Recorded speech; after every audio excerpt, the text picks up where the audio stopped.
Hello, welcome to the National D-Day Memorials Lunchbox Lecture today. I'm John Long, the Director of Education here at the Memorial, and we're thrilled that you have joined us to hear a fascinating talk. But before we get to that, I want to tell you a little bit about some of our upcoming events because we're doing a lot of virtual programming right now.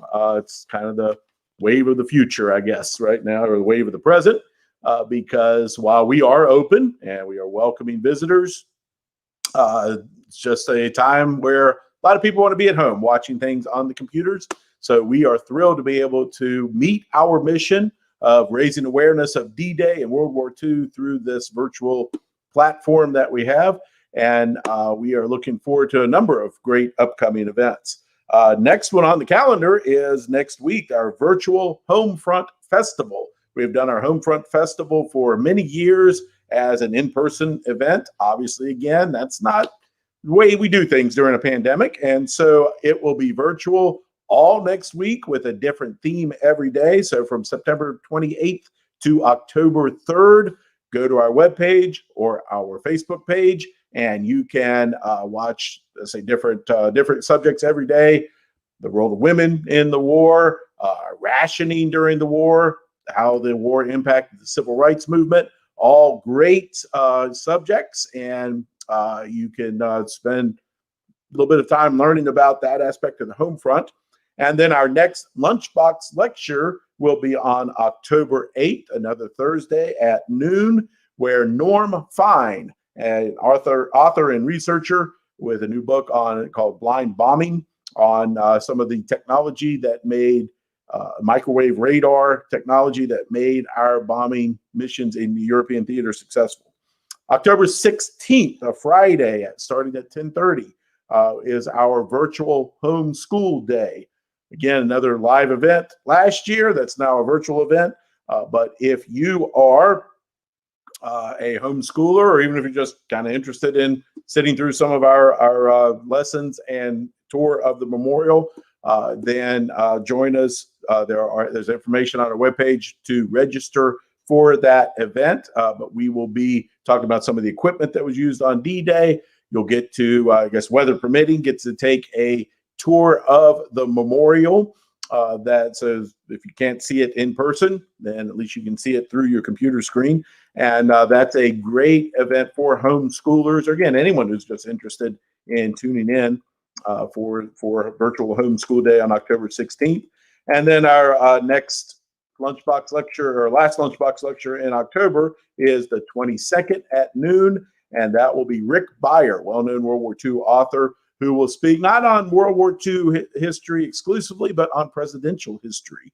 And that will be a great talk as well. And coming up then in November, our Veterans Day ceremony will also be a virtual event. And so keep a lookout for details about that coming soon as well. But today we are thrilled to welcome Chris Hartley as our speaker for the Lunchbox lecture. He is the author of The Lost Soldier. He'll be speaking about this book and the fascinating story of one soldier and his family, and the correspondence between them, and really a great job of reconstructing the story of this one soldier and what happened to him in the war, as a way of telling just a small story, but one that helps to tell the larger story of World War II. Chris Hartley is the author of several nonfiction books, besides The Lost Soldier, a couple on the Civil War, one on Stoneman's Raid in 1865, and then one called Stuart's Tar Heels, James B. Gordon and his North Carolina Cavalry. And both of those Civil War books have been very well received and have won awards. Chris is a frequent speaker, a battlefield tour guide, and author of a number of shorter works as well, including articles in Military Heritage, Civil War, and some other publications. He and his wife Lori have two daughters and live in Pfafftown. I hope I pronounced that right, Chris. North Carolina, and he is a marketing executive there. And in case some of our members and supporters are wondering, as far as we know, he's not related to Maggie Hartley, who is behind the computer screen and making all the magic happen today. But Chris, welcome. We're looking forward to your presentation, and start out telling us why you wrote this book. Thank you so much, John. It is absolutely an honor to join you this afternoon. I'm a longtime fan of the National D-Day Memorial and supporter. Just a great organization, a great place. I'm sure most of those watching online have had a chance to visit it, but if you haven't, get up to Bedford right away. It's a wonderful place to remember this event. And you mentioned it and described it so well, John. So this is one story in a major war that I wrote this book about. But it really begins at D-Day in so many ways, and that's why I think it's so appropriate to talk about this, because what happened on June 6, 1944 paved the way for what happened after, as the Allies moved across Europe to bring that terrible war to a close. And my book is about one member of that army that made it happen. When we look at World War II and we read about World War II, we always hear the stories of the generals, right? The Pattons, the Eisenhowers. We hear the stories of the glamour stories, so to speak, the Easy Company, the Band of Brothers of that great documentary. But we also often hear the stories of those who came home. And we really don't always hear what it was like for those who did not come home, for those who made the ultimate sacrifice. And that's what my book is about. So it's the story of a man who made the ultimate sacrifice and the ordeal that he and his family went through as they moved through the war. So that's really what this book is all about, telling that story. Excellent. And I was looking through it. I was reminded of the Bedford Boys, about the men from Bedford who died on D-Day, and how Alex Kershaw in that book was able to reconstruct some of their story as well. So, of course, more about multiple characters than your book, but I think both of them give a view of the war that you don't often get. So I look forward to hearing your presentation. Great. Well, thank you, John. So I'll jump in here, and I've got a few slides to share. Hopefully you can see that on your screen. I guess I should start with full disclosure. So this book is about my family. Allow me to introduce Grandma Lynn to you. I first met Grandma Lynn in about 1984. Ronald Reagan was president. The Ghostbusters was the biggest movie. I was in high school, and I started dating Ruth's beautiful granddaughter, who I eventually married. And let me tell you, Grandma Ruth, who you see pictured on the screen, was a loving and delightful lady with a gentle laugh. She lived down in Kings Mountain, North Carolina, outside of Charlotte. And when I met her, she first learned that I was interested in history. And she said, "Wait 1 minute," and immediately got up and shuffled down the hallway to a closet and pulled out an Army duffel bag, old Army duffel bag. And inside, I found dozens of letters and photographs and even a medal and official documents. And I was stunned. At the time, I even had aspirations to do some research and writing about history. And I made a mental note to return to this story and the details that were found in that bag. And that's absolutely what I did. Grandma Ruth really started this journey for me back in 1984. When I finally came back and started doing the research, that's when I first learned the story of the lost soldier, though. Ruth Lynn, pictured here in about in the 1930s, and her husband, Pete, lived a simple life in a small North Carolina town. They worked in cotton mills. They had 2 kids. They were surrounded by friends and family, and you could tell it was a happy life. Pete was known to whistle when he came back from work every day. Walking back from the mill, he would whistle as he walked up the side of the road, headed back to their little mill house. But then during World War II, despite the fact that he was a 33-year-old father, Pete was drafted into the Army. He was sent to the front as an infantryman. Back home, one chilly night in November of 1944, Ruth woke up with a start. She thought she heard whistling outside, just like she used to hear when Pete came walking home after his day of work. Well, she got up, she got out of bed, went out and sat on the front porch and just saw, of course, dark streets there. But she could not help but wonder about her husband and what he was doing that night in 1944 overseas. And sure enough, a couple weeks later, she received a Western Union telegram and read these dreaded words: "The Secretary of War desires me to express his deep regret that your husband has been reported missing in action since 2 November in Germany."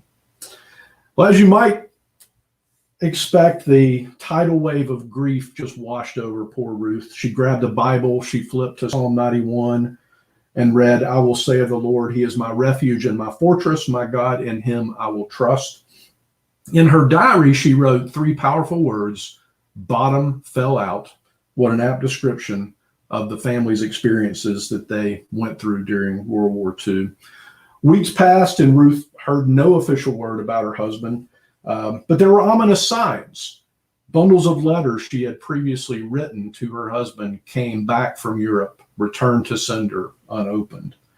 When I saw those bundles some 70 years later from that army duffel bag I mentioned earlier, many of them were still unopened from when Ruth had sealed them and sent them to her husband.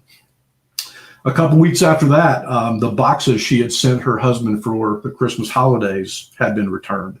Ruth could only wonder where her lost soldier was and hope and pray. She looked at the newspaper every day. She hoped to see an article about her husband's unit. She wrote letters to other men in his company.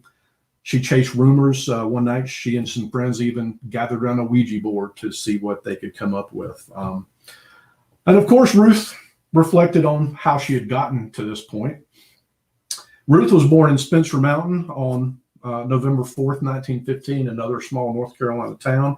Pete Lynn, you see pictured here as a young man, her husband. Actually, his real name was Felmer Lonzo Lynn, but thankfully he did go by Pete. Pete was born in Kings Mountain, North Carolina on October 7th, 1910, ironically the same day of the Battle of the Revolutionary War that took place in 1780. Kings Mountain was, as one local newspaper bragged, the best town in the state. In capital letters, the town settled on the railroad, which brought textile jobs. So the town's first textile mill, cotton mill, appeared in the late 1880s. Mill after mill followed, and by 1938, nearly 6,000 people lived in Kings Mountain, and 24 cotton mills were humming away in the area. This map kind of gives you an idea of the world that Ruth and Pete Lynn lived in. It actually revolved around 2 particular cotton mills just outside of Kings Mountain. You see Kings Mountain in the top right there. Park Yarn and Margrace were the name of the 2 mills. Margrace Mill, north of the main highway that coursed through the area, and Park Yarn Village and Mill, which was south of the highway, were the 2 mills. Park Yarn was where Pete and Ruth worked most of their careers. Margrace was where other family members lived and worked. It was the center of their world. Company housing surrounded those 2 worlds. Indeed, the complex was so intertwined with their lives, they went to school there. This is Park Grace School, where both Pete and Ruth attended school. It was a shared elementary school between those 2 mills that I mentioned. Pete made it through 6 grades before he went to work in a mill at age 12. Ruth managed to pass all 7 of Park Grace's grades and added a little bit more schooling at Kings Mountain Kings Mountain High School. Later, Pete and Ruth fell in love at the mill complex. During their courtship, they liked to stroll along the railroad tracks where in the moonlight, Pete would take Ruth in his arms and sing to her. His favorites were "I Love You the Best of All" and, of course, "Carolina Moon." How could you forget that one? It must have worked, for they married on February 24th, 1934. You see the wedding party here in the photo. They moved into a little house that just looked just like this. This is a house in the Park Yarn Mill Village. Most of those 64 houses that surrounded the Park Yarn Mill were kind of cookie cutter. They all had 3 rooms. They had a living room, a bedroom, and a kitchen and a little porch. There was a pantry and small front and back porch, but that was it. There was little closet space. There was no running water. There was no indoor plumbing and no telephone. You had to go to the well for water and an outhouse to take care of business. For heat, residents relied on a single fireplace, but it did not always do the job. As one former resident of Park Yarn Mill Village joked, a mill house couldn't be heated with a pipeline direct from hell. It was so leaky. But that was their life. They went to church at Macedonia Church, again, a shared church in that mill village. This is the modern structure seen here, but the church itself sat on this site. And of course, they were surrounded by sisters, brothers, parents, most of whom lived in that immediate area. Pete himself worked in a place that looked a little bit like this, in the card room. Ruth was a napkin hemmer. She worked probably just down the hall from Pete. But Pete himself worked in this room, and carding was a place where machinery tore at cotton and threw out large amounts of dust. The dust settled on clothes, on hair, on equipment. It crept into pores, into mouths, and finally into your lungs. It's no wonder that mill workers were often called lint heads. This was a dangerous place, in fact, with equipment with sharp teeth and pulleys and belts that were known to tear up wayward hands and arms. So a tough place to make a living for Pete. The workday was so repetitive, as you see Pete here standing beside the mill, the Park Yarn Mill. The day was so repetitive that each day was the same as the last. And as one North Carolina resident once said, working in a mill was just like being on a treadmill. There's no challenge to it, just drudgery. But keep in mind that Pete and Ruth came of age in a Depression America. And there was a saying at the time that the Depression was not so bad if you had a job. Pete and Ruth were blessed to have jobs because textile demand continued strong throughout the 1930s. They didn't make a lot of money. Both made about $620 a year, which is less than half of the national average for a manufacturing worker at the time.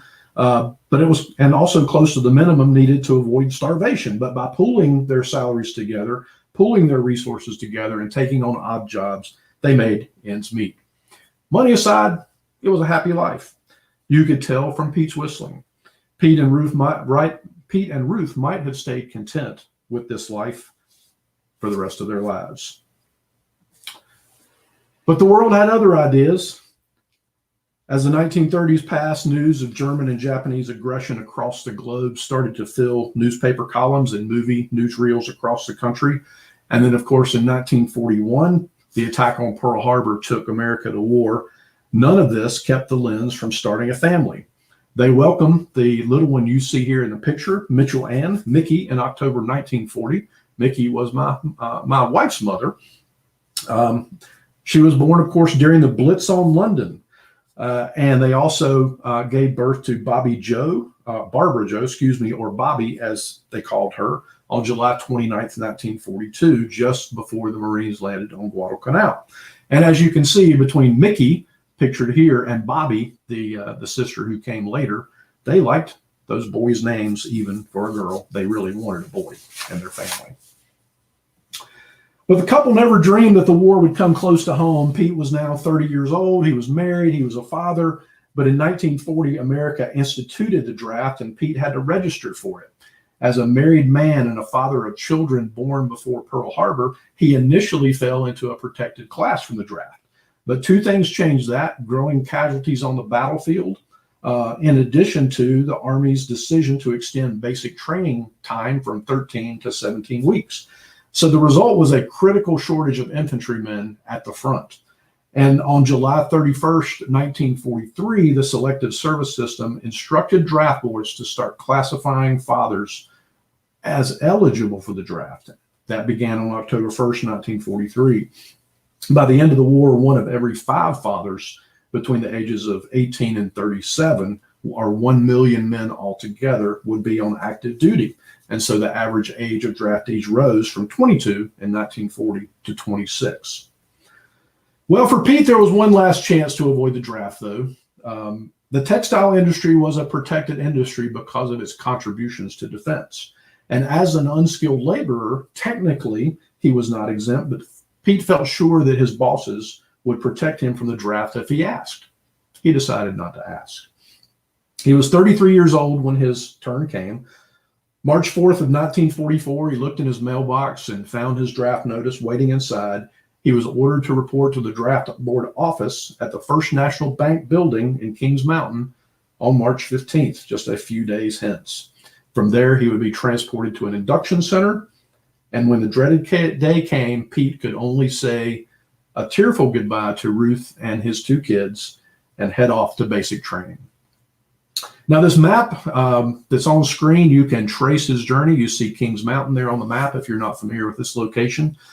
There in the bottom part of North Carolina, he headed over to Fort Bragg for induction in the eastern part of the state. And from there, Pete was sent well off to Camp Fannin over in Texas, not far from Houston, a replacement training center 9 miles northeast of Tyler, Texas. It was named for James Walker Fannin, a hero of the Texas Revolution. And it was a place where East Texas winds blew East Texas dirt across 15,000 acres of hill country. 19,000 men endured basic training on everything from first aid and close order drill to weapons, map readings, and tactics. Their day would stretch from reveille at 6:05 a.m. to lights out at 9:45 p.m. This is the gate that Pete passed through, and here's just past these portals, he learned spit and shine and the Army life from the first. He didn't always get the spit and shine of Army life right before. He wrote home to Ruth, "Boy, if you want to get your butt chewed out, you just failed to shave or shine your shoes, and you know how I hated both of them, ha ha," Pete said. He also learned that his company barracks had to be sparkling from top to bottom at all times. And on one occasion, his company received the dubious honor of having the worst barracks on the entire camp, at which point the authorities hung a sign up on the barracks to signify the fact that they had received that terrible honor. Weapons training was the centerpiece of Camp Fannin's program.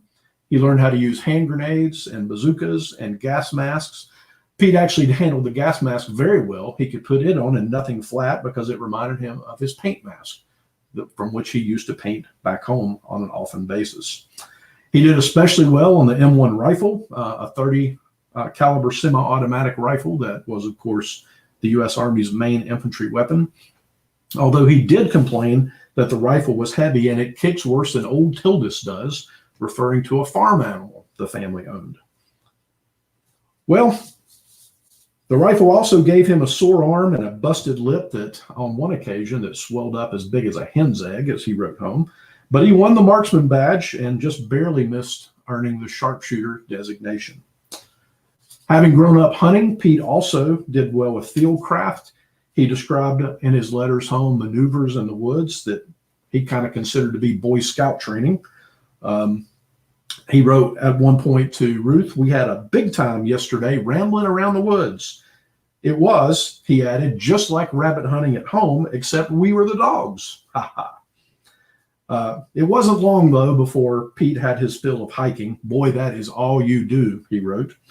And angry blisters formed on his size 10.5 feet to prove it. Well, in addition to training, Pete had to undergo something else that was very difficult, some special dental treatment.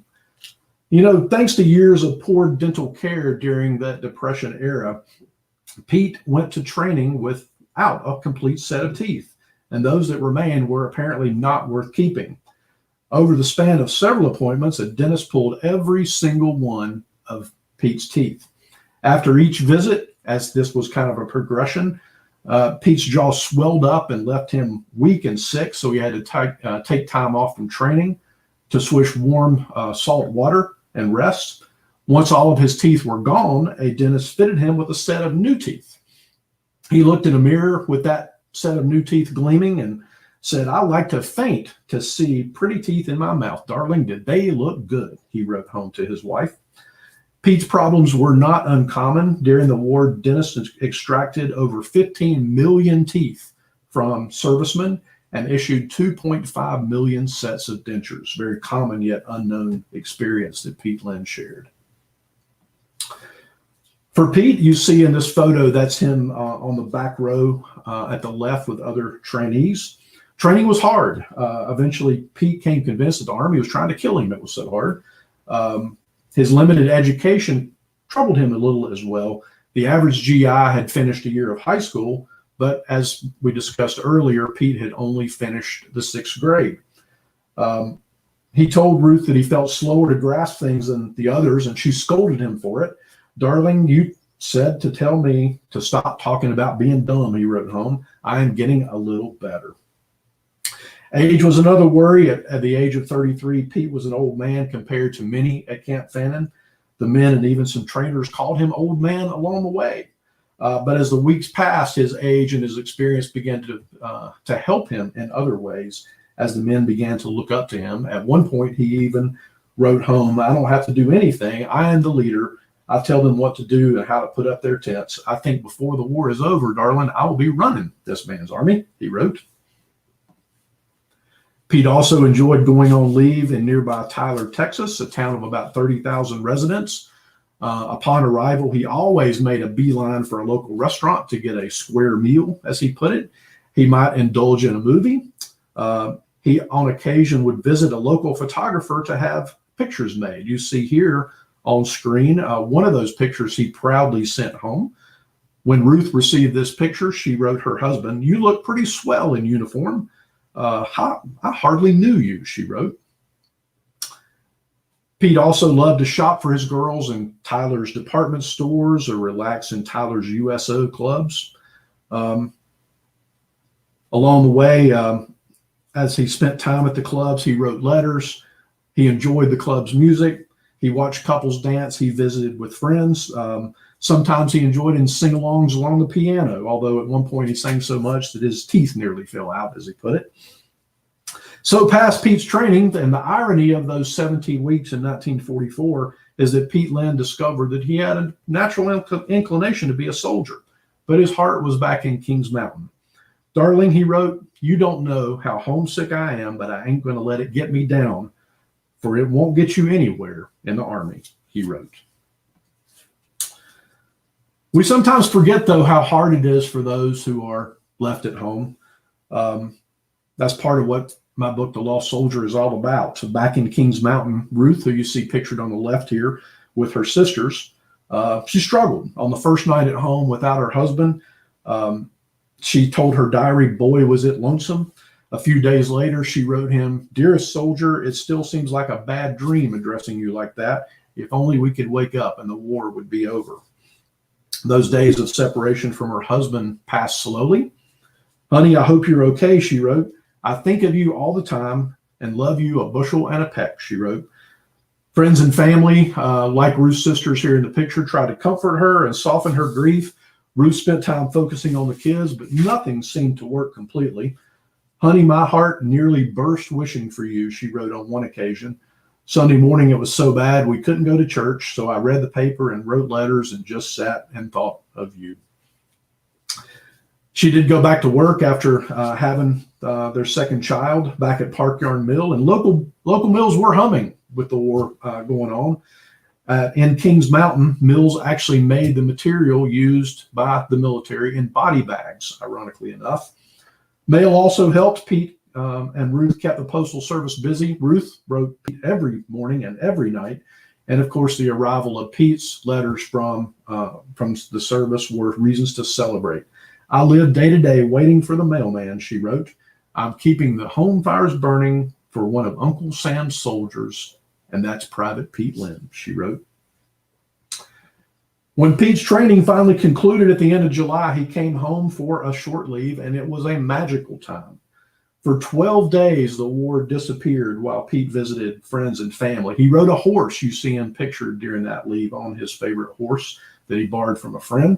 He spent time with Ruth. He played with the kids. They visited with neighbors. You see the Mosses here who lived next door. Lester Moss was another soldier who happened to be at home on leave at the same time. And they had, of course, photos made together and celebrated. But the time passed oh so quickly. And on August 12th, Pete made his way to the Kings Mountain Railroad Depot, pictured here today, where he made his departure for the war and his trip overseas. Now, back to this map, Pete's journey. Of course, he's back from Kings Mountain, and now he's going to head north. His next stops are Fort Meade, Maryland, you see on this map, and also Camp Kilmer, New Jersey, both of which were way stations for soldiers who were on their way headed overseas. Paperwork was completed, equipment was issued, and the men were organized for the journey overseas. Then on August 27th, 1944, Pete boarded this ship, the Queen Elizabeth, in New York Harbor. Once, of course, a luxury liner, now painted in dull gray with sandbags and with guns lining its deck. The luxury liner had been drafted to carry soldiers because it was perfect for the purpose. With its huge capacity for men and its speed that no U-boat could match, the Queen carried Pete to Europe as well and crossed the ocean without any incident. Pete landed in Scotland on September 4th, 1944.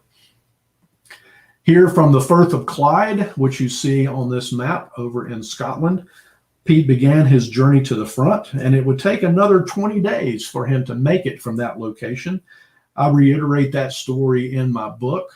Suffice it to say here, it was a lonely and frightening journey for Pete Lynn as he rode a train across England, as he took a boat across the ocean, across the English Channel, and landed at Omaha Beach, which of course had been battled over back on June 6th. And from there, he continued his journey to the front. One of these men was told on landing in France, these replacements, one of you three will become casualties in this war. Along the way, another soldier was heard to say that as a replacement, we would be smart to shoot ourselves in through the foot, anything to keep out of the front lines. Ruth heard nothing from him as he traveled these 20 days. I believe you're the lost soldier, she wrote, and of course gave inspiration to the title of this book.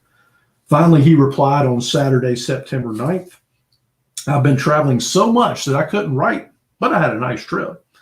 Darling, I am somewhere in France. That is all I can tell you. But now that he was in war-torn Europe, sitting at a tent with the thunder and flash of artillery in the distance, Pete finally admitted that maybe he should have tried to get a deferment from the draft. But Ruth knew better. She wrote him back, you wanted to see the world, but you didn't want to see it this way, did you? But she knew her husband. She knew that deep down inside, he wanted to be a part of this effort to end the war, and she was so proud of him for serving.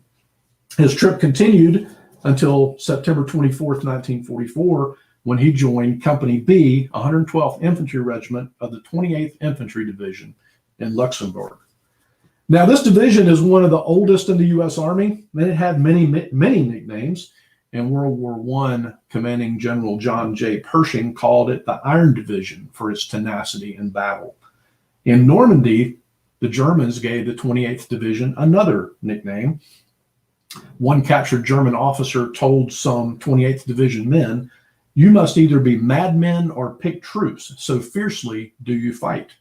Then he pointed to the red keystone-shaped shoulder patch that you see on the screen here. Its shape resembled a bucket. We call you Der Blutige Eimer, or the bloody bucket, after the division patch because of the vigor with which that division fought. As for the soldiers themselves, you see them in this famous picture marching down and marching through Paris. That's the 28th Infantry Division as they reached that location just a few weeks before Pete joined. The soldiers themselves simply called themselves the Gentlemen from Hell. Already the division, now commanded by Major General Norman Dutch Coda, who you see on screen here, along with Dwight Eisenhower. Already this division had suffered a tremendous number of casualties as it fought from Normandy all the way to Paris and then from there on to the border of Germany. And as a result, Pete and 42 other men were assigned to Company B that day in November of 1944 to join the 20th Infantry Division. They were there as replacements to replace those casualties. Fortunately, Pete arrived at a good time. His division was in a quiet sector, recovering from that tough fighting. And in the days that followed, the division rotated in and out of some quiet areas of the front lines. They had a few small skirmishes, endured a little bit of artillery fire and some snipers, but generally saw little action. So it gave Pete the chance to learn the ropes of being an infantryman on the front lines. In fact, one of the letters Pete sent home was wrote on October 7th, his 34th birthday. Just a few lines as I sit here beside my foxhole, he wrote, to let you know what a happy birthday I'm having. Just got through cooking my dinner, had pork loaf and bouillon soup. Boy, you should have seen us milking cows yesterday when we pulled in here. I lay in my foxhole and made hot chocolate out of a chocolate bar and milk. It sure was good, just like we used to make for the kids before they went to bed. Pete went on to explain that he was using the stock of his rifle to write the letter on. You don't find many writing desks and big armchairs to write in over here, but you may get a cow's back, he joked. You know, in many ways, he was still the same old Pete Lynn, a man with a good sense of humor, but you could tell he was worried. On October 25th, he wrote Ruth that he would be moving again the next day. He had no idea where they were going. That is about all we do, he wrote, jump from one place to another, but I don't mind it as long as we stay out of the front lines. Boy, I hope we never go back to the front, for I just don't like it up there, he wrote.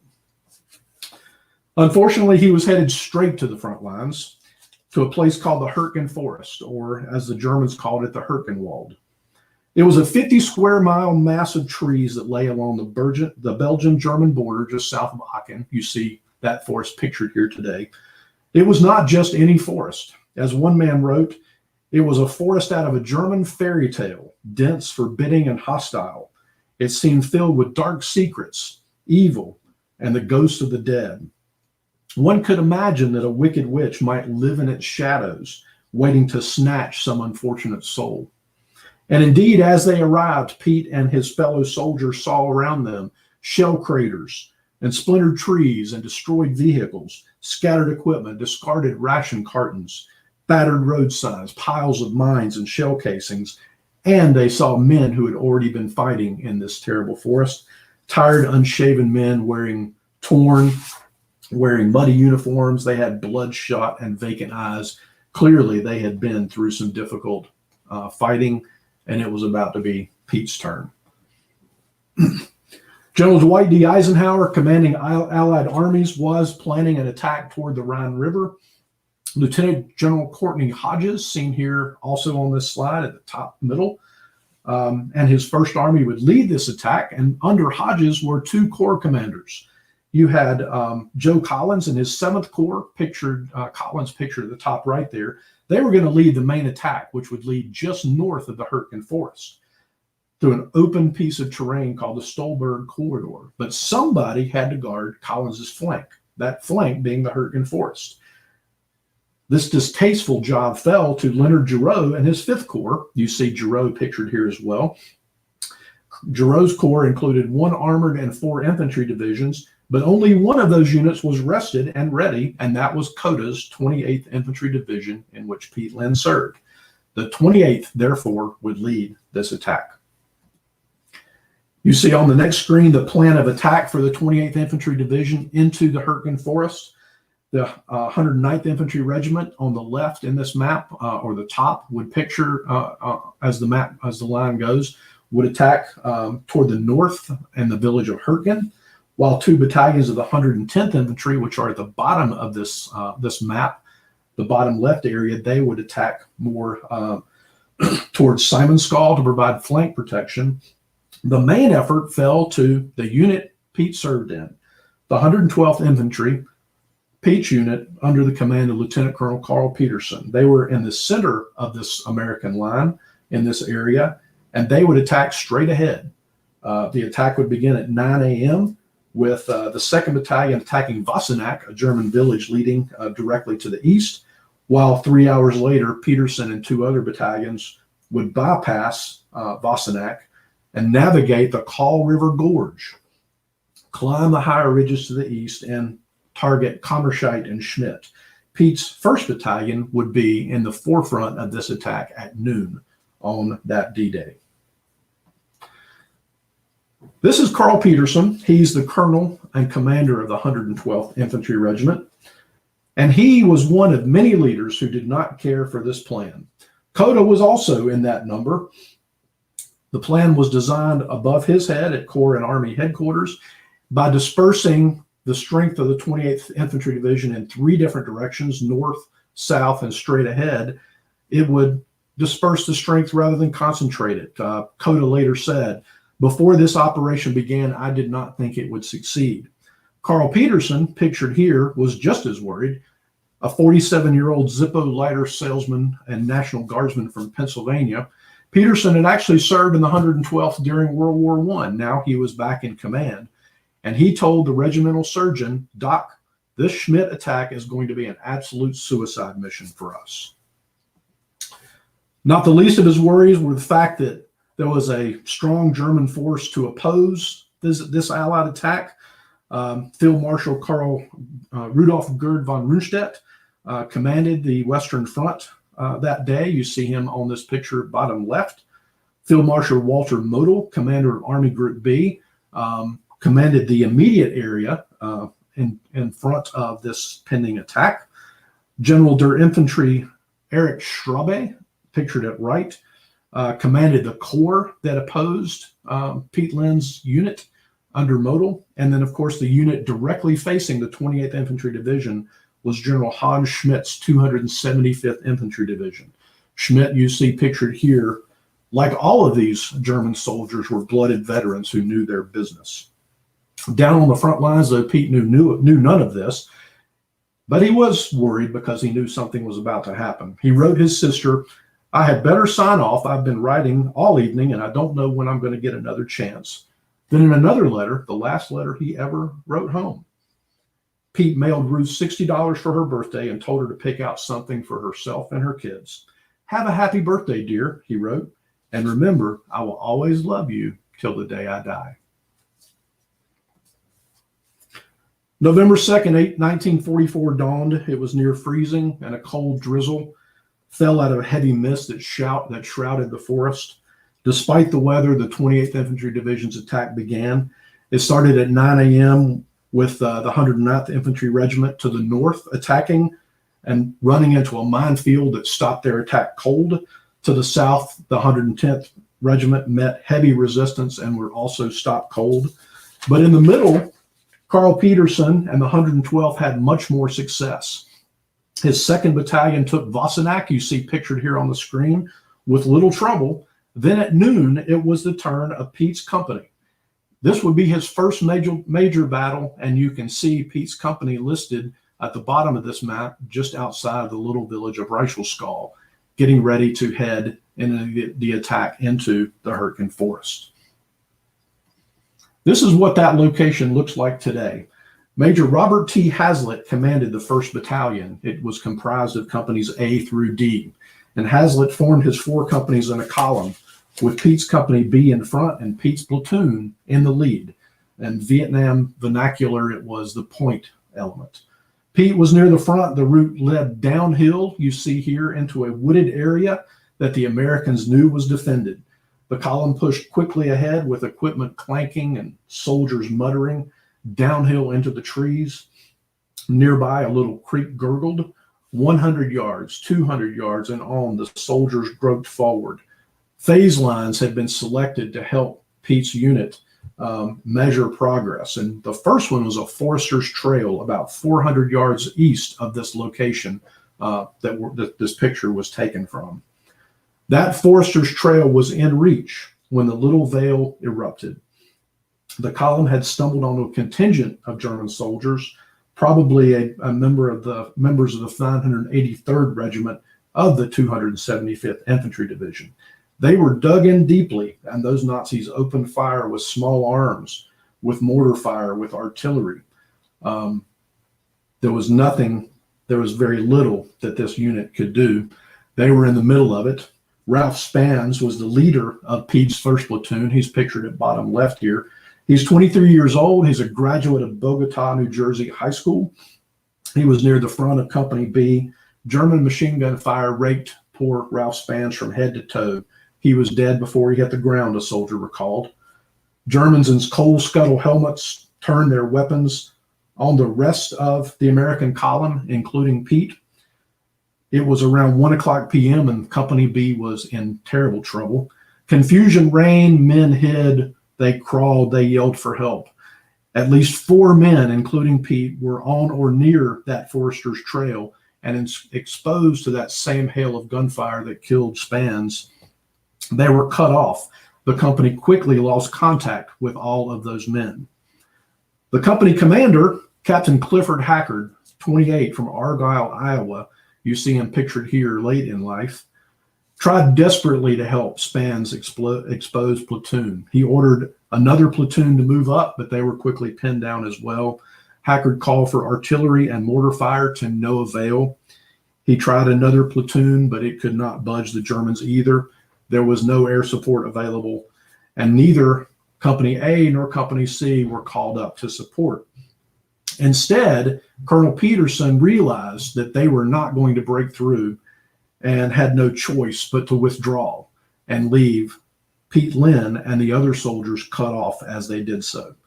In the hours that followed, they would be logged as missing in action, those 4 men, which of course led to that terrible telegram that Ruth Lynn received back in Kings Mountain that I mentioned at the beginning of this program. Returning to its original trenches, which would have been in this area in the town of Germeter today, which today goes by the name of Wassenack completely. Hackard's Company B tallied its losses. The total casualties that day were 33 men for Company B, including 16 wounded, 4 missing in action, and 12 with combat exhaustion. Of the 186 men present in that unit on November 1st, this represented a casualty rate of almost 18% in this terrible day. While Pete's MIA telegram sped its way to Kings Mountain, the rest of the 112th Infantry continued its war. You see that unit pictured here in the forest itself.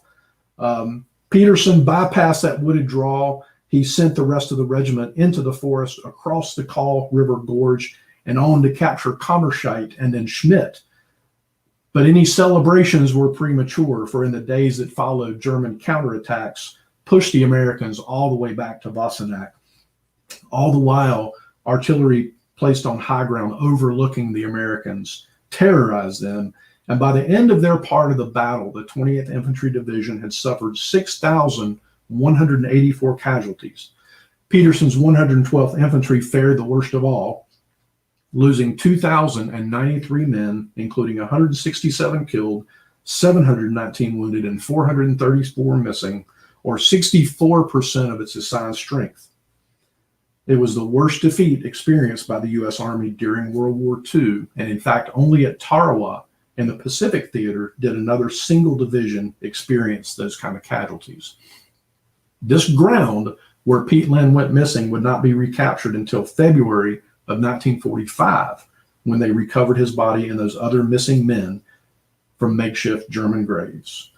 Pete and his comrades were finally, that February day, wrapped in body bags made of material made at a mill in Kings Mountain. Back in Kings Mountain, this is the site of Park Yarn Village today. It is no longer there. Ruth only knew that Pete was missing. She cried, she prayed, and worried as the days passed. Valentine's Day of 1945 was especially hard on her. Wonder if Budworm is thinking about this day. Is our 11th anniversary, she wrote. Thought of him and our time together. It just can't be over. There was, however, some good news for her, because Pete and Ruth had conceived a 3rd child during his leave home. That child continued very well. Ruth experienced the normal trials of carrying a baby, but the doctor declared that the baby was healthy, which was great news.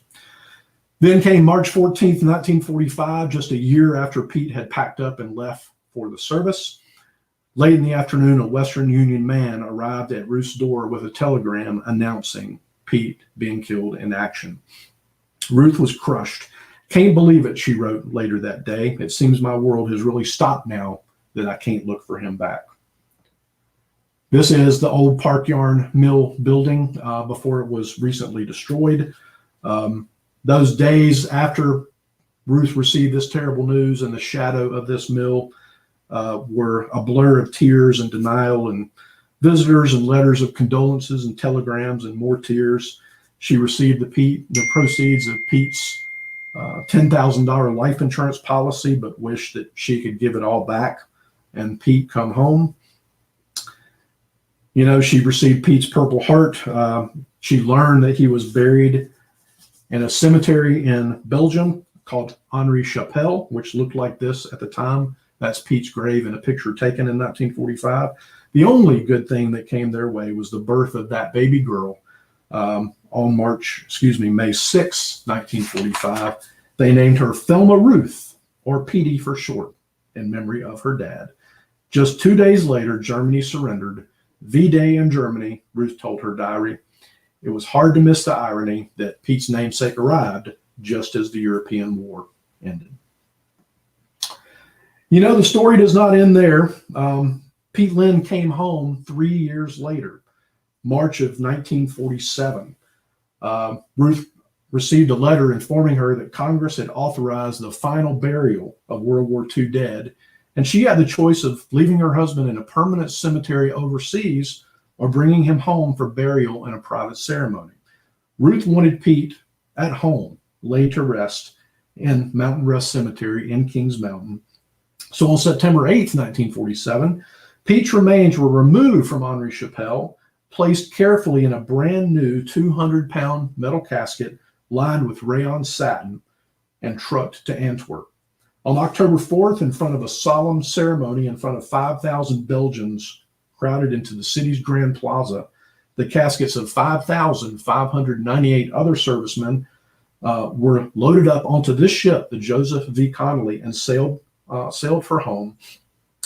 They did make an additional stop in Newfoundland for 600 additional caskets. The Connolly, with its hull freshly painted in white and purple and its decks blanketed from stem to stern in flowers, her ensign at half mast, and following Army tradition, each dead man listed on the ship's manifest as a passenger with the word deceased written after each name, finally sailed into New York Harbor on Sunday, October 25th, not far from where Pete had boarded the Queen Elizabeth himself just years before. 2 flower-laden destroyers, the USS Bristol and the USS Beatty, and the Coast Guard cutter Spencer, all gleaming in white in the sunshine, rode as escort, while sailors lined the rails at rapt attention, and the mighty battleship USS Missouri thundered a 16-inch gun salute. The sound of the guns echoed off the tall gray towers of the city of New York. In New York itself, another solemn ceremony was held in Central Park after a procession along Broadway's Canyon of Heroes, with thousands on hand, including Eisenhower and Hodges. Once that ceremony ended, all of these caskets were loaded onto trains and dispersed across the country. Pete went on a train that swayed south past Baltimore, Washington, Richmond, and at a dozen other places he had seen from a train window when he went to war.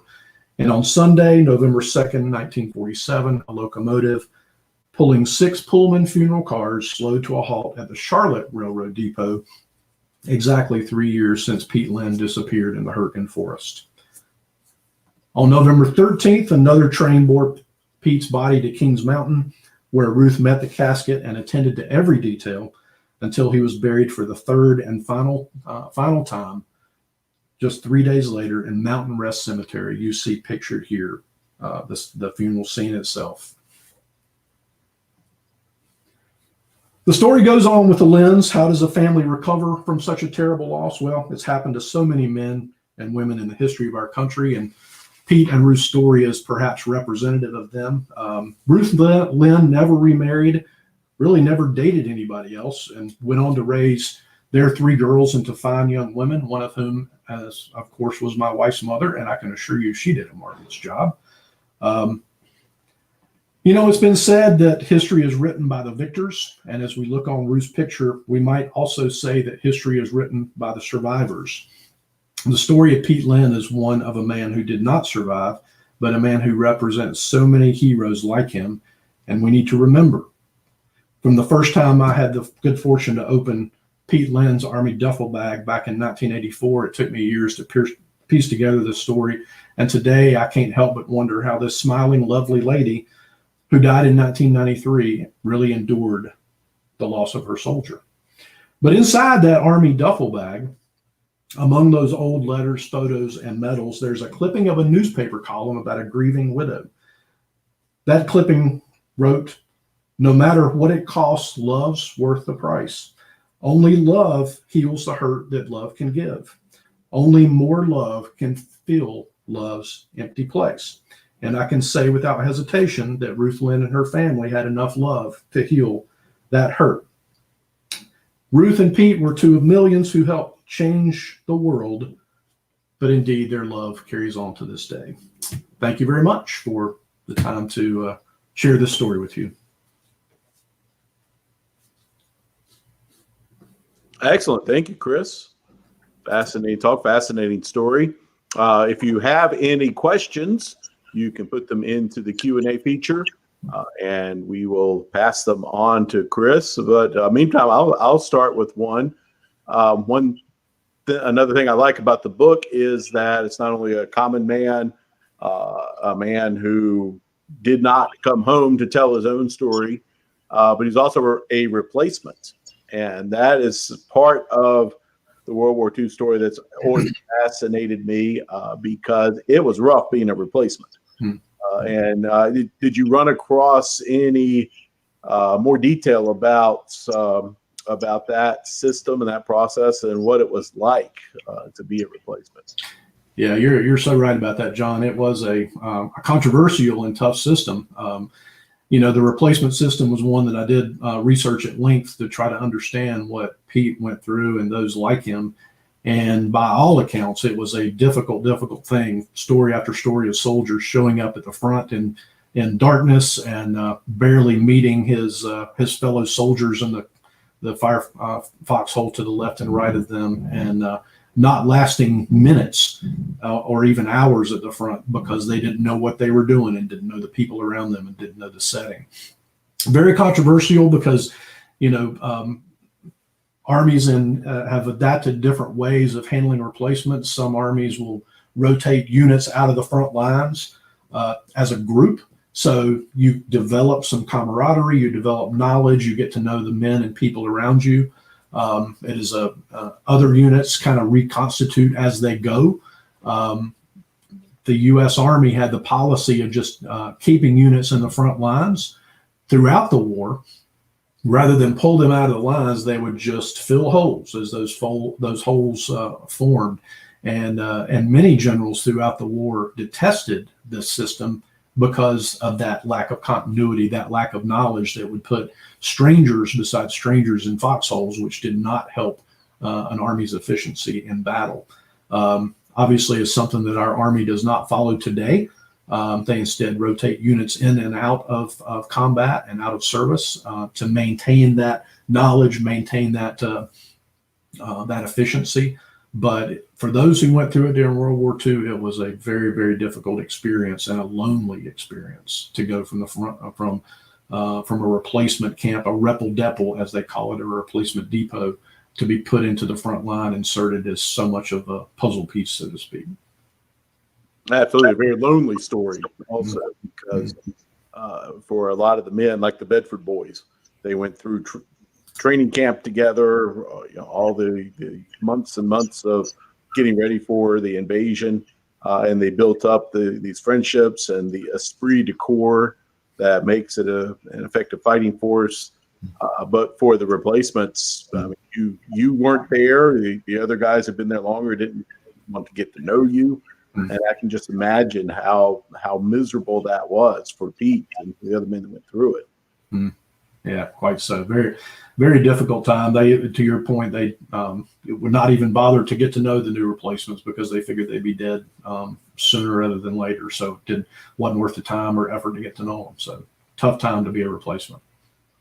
Excellent. Well, I don't see that we have gotten any questions. A number of thank yous for the presentation. Or do we have a question, Maggie? Okay.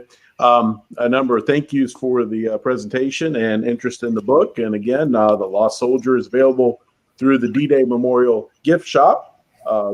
Chris is not here to sign books, obviously, but he originally spoke with Chris. He was supposed to be here was in April for an in-person talk. And of course, COVID-19 had other plans. But we will have some autographed copies available in our gift shop. So if you go to dday.org /shop. You can order a book and we will ship it to you. I highly recommend it. It's a very interesting story.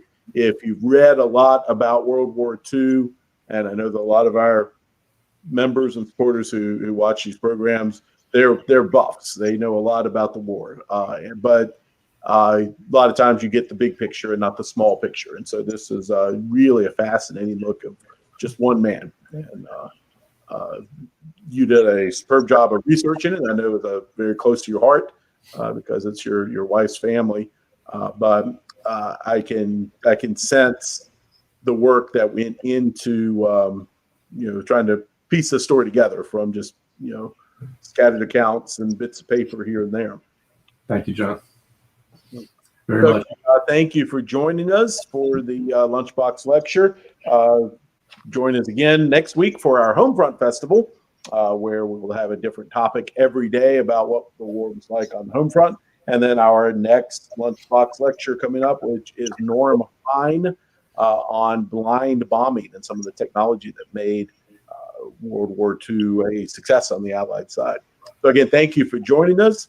And we look forward to many more of these virtual lectures and eventually getting back to normal. And Chris, when all the restrictions are lifted and people are ready to go back out, hope you'll come up and see us at Bedford. Absolutely. Can't wait. Thank you very much. Thank you.